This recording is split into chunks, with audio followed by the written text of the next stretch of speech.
சடலங்கள் காணப்பட்டதான ஒரு பாதாளம், இல்லாவிட்டால் ஒரு பாலடைந்த கிணறு சொல்லலாம். இப்படிப்பட்ட ஒரு கிணற்றுக்குள்ளே யாக்கள் இல்லாத ஒரு இடத்திலே தேவனுக்காய் ஊழியம் செய்த ஒரு மனுஷரை அடித்து போட்டு அந்த கிணற்றுக்குள்ளே போட்டு மூடிவிட்டார்கள், பூட்டும் போட்டு விட்டார்கள். சில நாட்கள் ஆகிறது. அதற்குள்ளே இருக்கிற தேவனுடைய மனிதர் தேவனை நோக்கி விடாமல் கூப்பிட்டு கொண்டே இருக்கிறார். இப்பொழுது சில நாட்களுக்கு பின்னர் அந்த பூட்டு துறக்கப்படுகிற சத்தம் கேட்கிறது. இப்பொழுது கிணற்றில மேலிருந்து கீழ் மட்டும் ஒரு கயிறு இறங்கி கொண்டிருக்கிறது. இப்பொழுது இவர் இந்த கயிற்றை பிடித்து மெதுவாய் கிணற்றுக்கு வெளியிலே வந்து பார்க்கிற பொழுது அங்கே ஆச்சரியம் என்னவென்றால் அங்கே யாரும் இருக்கவில்லை. ஆம் பிரியமானவர்களே, இது யாருடைய வாழ்க்கையில் நடந்த சம்பவம் என்றால் சாது சுந்தர் சிங் என்று சொல்லி தேவனுக்காய் மிகவும் பயன்படுத்தப்பட்ட ஒரு தேவ மனிதர். ஆம், அவர் துயரத்திலே மரண தருவாயிலே அந்த ஆள் கிணற்றிலே இருந்து கூப்பிட்ட சத்தத்தை தேவன் கேட்டு அங்கே அற்புதத்தின் மூலம் அவரை வெளியிலே அங்கே கொண்டு வந்தார்.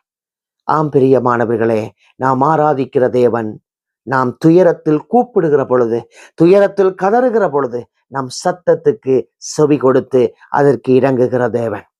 யாத்திராகமம் 3ஆம் அதிகாரத்துல மோசேய தேவன் அழைத்து பேசிக்க சொல்கிறார், எகிப்திலே என்னுடைய ஜனங்களுடைய கூக்குரல், எகிப்திலே என்னுடைய ஜனங்களுடைய சத்தம் என்னை நோக்கி வந்தது, என் சந்நிதியை எட்டி இருக்கிறது என்று சொல்கிறார். இதிலிருந்து என்ன தெரிகிறது?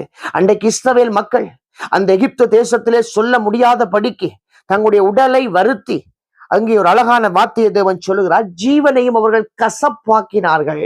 யாருடைய ஜீவனை? இஸ்ரவேல் மக்களுடைய ஜீவனை.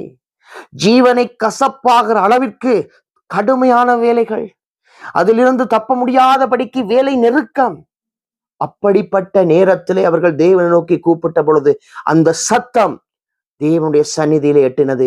அவர்களின் கூக்குரலை கேட்ட தேவன் மோசையை தெரிந்து கொண்டு அவர்களை விடுவிக்க சித்தமானார். ஆம், நீங்கள் என்ன நெருக்கத்தில் இருந்தாலும் அவரை நோக்கி நீங்கள் கூப்பிடுகிற பொழுது உங்கள் சத்தத்தை அவர் கேட்டு உங்களுக்கு மறு உத்தரவு தருகிற தேவனாயிருக்கிறார்.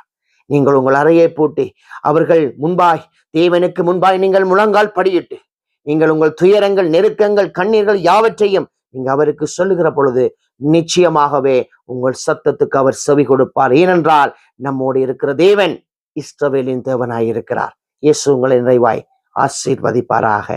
ஆமென்.